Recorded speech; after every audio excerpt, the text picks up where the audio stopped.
Ali zadatak poezije nije u tome da odrazi tu stvarnost, već da je pobedi i rastvori. Između sna i događaja stoji čovjek. Njega treba pobediti. U džepu, vatra i ništa, u tome cvetu, brak izazida na svemu.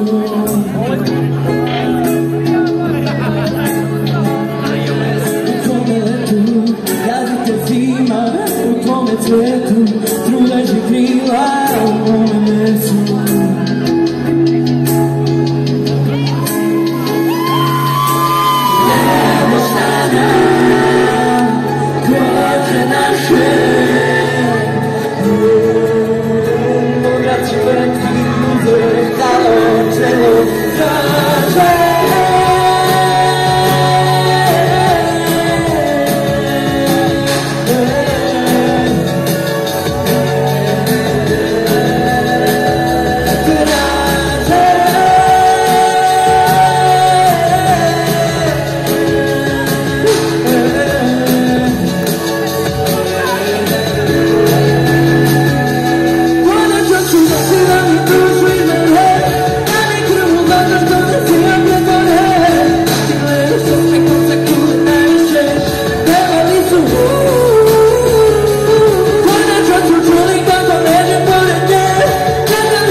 Vatra i ništa, u ruci zmije, u grlu slika, rešnjace.